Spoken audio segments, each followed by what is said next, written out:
penghasilan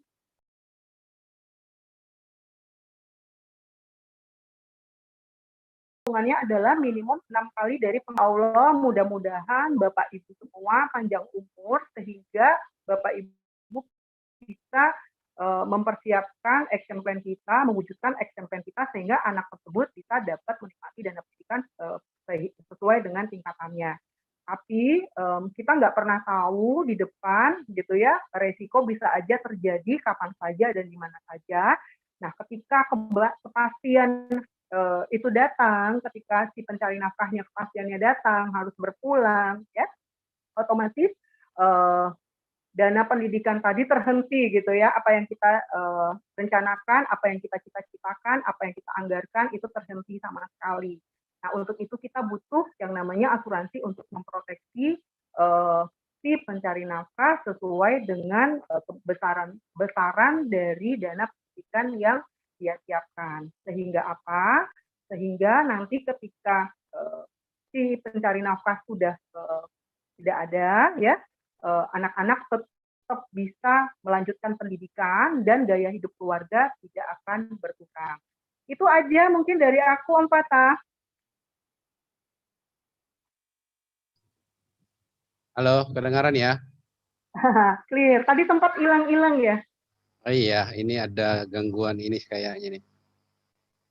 Audio. Oh, oke. Ini ada coretan-coretan di siapa ini? Muncul di layar nih. Ada yang oret-oret. Ini siapa? Hostnya apa namanya? Ya, Itu hostnya fans yang tertunda kali ya. bisa share screen. Yang Share screen mungkin udah dikunci tadi. Nah, ada whiteboard situ, bisa di clear whiteboard. Bentar ya. Oh ya, oke. Kita melihat usia dini lah itu masuk ke perguruan tinggi ya, dengan beberapa alternatif investasi atau tabungan yang dapat disiapkan secara dini, disertai dengan imbal hasil yang tentu menarik berdasarkan presentasi tertentu, sehingga dana itu benar-benar bisa bermanfaat buat pendidikan anak. Kira-kira secara umum seperti itu.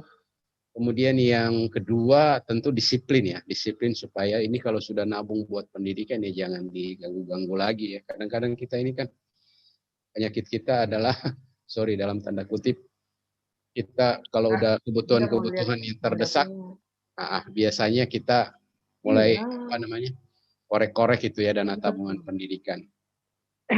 Ada hal yang menarik barangkali Bu Meksi yang perlu kita eksplor lebih jauh. Di tengah kondisi pandemi ini kan pendapatan dari masyarakat boleh dikatakan semuanya kena imbas ya. Jadi apa yang telah direncanakan dulu mungkin tidak sesuai lagi dengan kondisi saat ini, di mana sebagian besar orang mengalami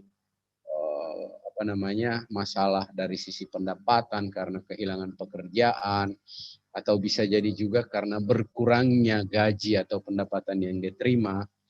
Di satu sisi pendidikan ini adalah hal yang boleh dikatakan tidak bisa dielakkan. Ya. Sekolah harus tetap jalan, bahkan saya pernah mendengar atau saya pernah membaca hadis atau apa ya, yang mengatakan bahwa untuk pendidikan itu sampai keping terakhir. Jadi kalau untuk pendidikan anak-anak itu tidak ada alasan sampai keping terakhir yang kita pegang pun harus kita keluarkan buat pendidikan anak-anak. Jadi betapa pentingnya pendidikan bagi anak-anak, terutama dari segi biaya yang harus kita siapkan buat keberlanjutan pendidikan anak-anak.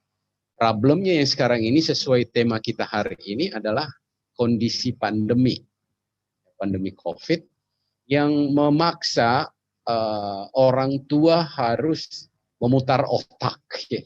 Memutar otak, mencari cara yang terbaik sehingga di tengah merosotnya atau berkurangnya pendapatan itu harus berjalan seiring dengan kebutuhan akan pendidikan anak yang tidak bisa kita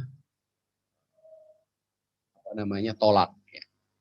Nah, mungkin dari sisi perencanaan keuangan atau financial planner ini, kondisi-kondisi seperti ini mungkin ada trik atau ada cara bagaimana menghadapi kondisi-kondisi seperti ini, karena inilah fakta, inilah kenyataan yang kita hadapi saat ini yang tidak kita duga-duga.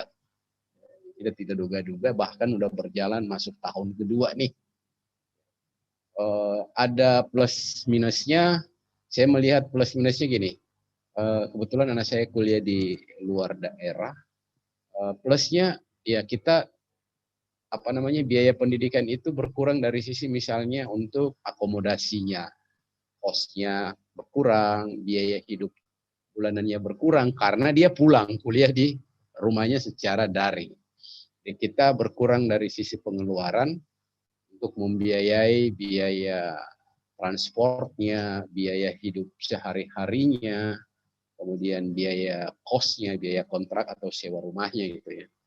Tapi di sisi minusnya adalah orang tuanya sendiri mengalami dampak berkurangnya pendapatan gitu. Karena sebagai pekerja mandiri biasanya kan dia terikat kepada permintaan atau orderan dari atau job dari tempat lain.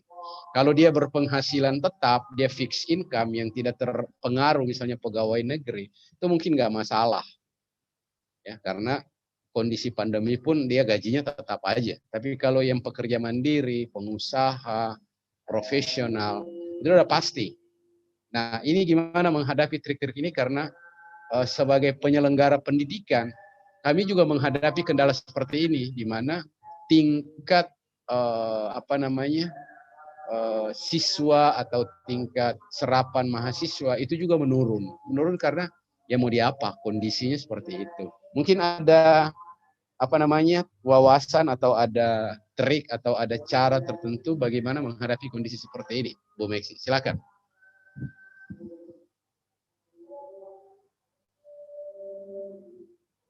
Halo, silakan Bu Meksi. Audionya, ya. Audionya kayaknya belum kedengaran ya. Bisa unmute dulu. Ya, oke. Oke. Ya. Ya nih Masnya dari tadi unmute melulu nih. Masnya ngefans kayaknya ya. Oke, sebenarnya kalau kita bicara masa pandemik ya, Om Fata, jadi sebenarnya tidak hanya pada orang-orang yang berprofesi sebagai entrepreneur gitu ya, pengusaha. Jadi sebenarnya seluruh lini itu merasakan dampak dari COVID, di mana terjadi penurunan terhadap income ya.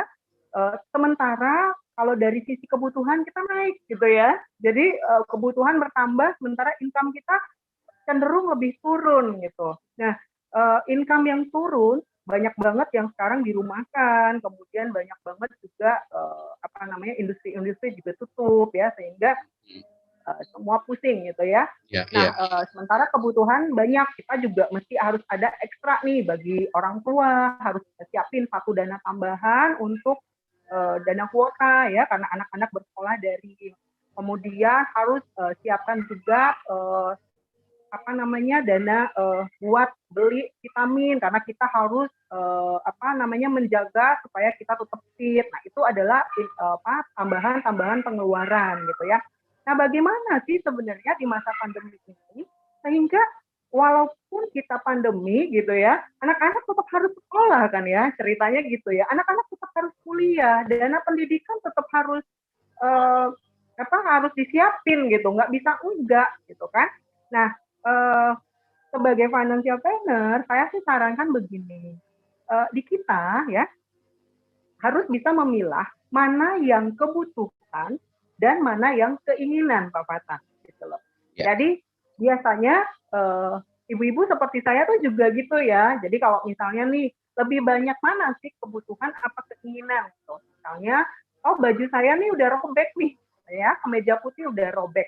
Kemudian berarti itu kebutuhan karena beli. Tapi kalau masih boleh nih kebutuhannya disubstitusi, ya diganti dengan yang lain. Misalnya si baju putih ini boleh diganti dengan yang lain, misalnya pakai baju merah, baju biru gitu ya. Nah, kita bisa meminimasi itu gitu. Nah, sementara yang namanya keinginan ini adalah gini, oh iya ada baju putih dari merek tertentu lagi ngeluarin nih programnya sales. Nah, biasanya kan kita langsung nih, apalagi ibu-ibu ya, yang suka fanatik terhadap satu brand gitu ya. Nah, biasanya suka beli, bela-belain. Nah, di masa pandemi ini, kita memang harus bisa menekan itu, Pak Fatah. Jadi, di mana dana pengeluaran yang kita siapkan adalah atau yang kita keluarkan adalah benar-benar dari pos kebutuhan, bukan dari pos keinginan. Jadi kita harus bisa menekan yang namanya keinginan. Kalau dulu ya sebelum pandemi weekend bisa ke TSM seminggu gitu ya weekend terus makannya di Daking misalnya atau di Sunaki itu seminggu sekali gitu ya bulan 4 kali mungkin bisa dikurangin menjadi 2 kali gitu ya. Itu kan sebenarnya keinginan ya, bukan kebutuhan gitu. Jadi itu bisa diminimize. Jadi dari 4 jadi 2 atau misalnya 3 tanpa harus menghilangkan itu semua. Karena kalau kita hilangkan itu semua berarti terjadi perubahan gaya hidup yang kadang-kadang tuh di masa seperti ini jadi stres ya gitu. Jadi kita bisa meminimais itu. Jadi kurangi kebutuhan keinginan ya dari pos keinginan itu yang kita bisa alokasikan nantinya untuk dana pendidikan gitu